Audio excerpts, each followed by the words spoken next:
Now, we are entering reporting season here in Australia, and we'll get a good idea of how publicly listed companies are tracking. I'm joined from our Melbourne studio by Dale Gillham. He's the Chief Analyst at Wealth Within to chat a little bit about what we might expect. Great to see you, Dale. Thank you, Rachel. What sectors do you expect to see have performed particularly well over the past 12 months?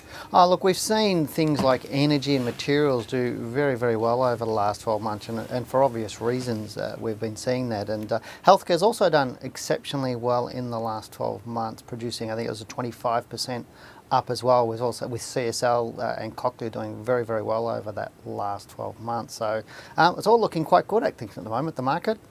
When we look at those mining states, for example, WA, bottom of the list there in terms of state of states, but it is seeing some change there and some development. So what do you think the miners will be looking like this year?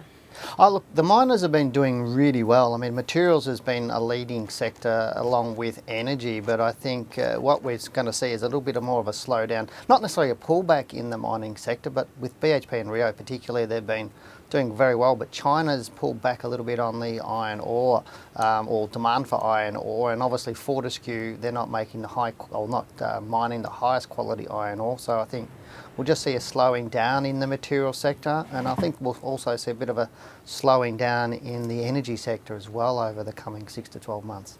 Now let's talk about the financial sector, typically a really strong sector, but of course we've had the Banking Royal Commission so far this year. That'll no doubt weigh on how the banks perform? Oh, look, you'd think so. I mean, the banks have performed quite poorly over the last 12 months. It's actually one of the worst sectors was the finance sector. And I think if you took out the 10 finance companies within our top 20 stocks, or the 8 to 10 finance companies, you're seeing that the All Orders Index hasn't really performed very well this year. But generally, stuff is factored in 6 months in advance. So, you know, the big end of town who are doing most of the investment in the finance companies, they've already adjusted their portfolios a long time ago. So I'm tipping that the banks, they can't go much lower than what they've done over the past 6 months. I think we're going to start to see them find some support and start to move up again. They may not move very fast, but I think mums and dads who are a little bit worried about their portfolio returns going down a little bit, I think they can stop worrying about that, because they all tend to generally hold, you know, the CommBank and the other big banks. I think we're going to see some growth over the next 12 months in the finance industry. Dale Gillham, Chief Analyst at Wealth Within, thanks so much for your comments. My pleasure.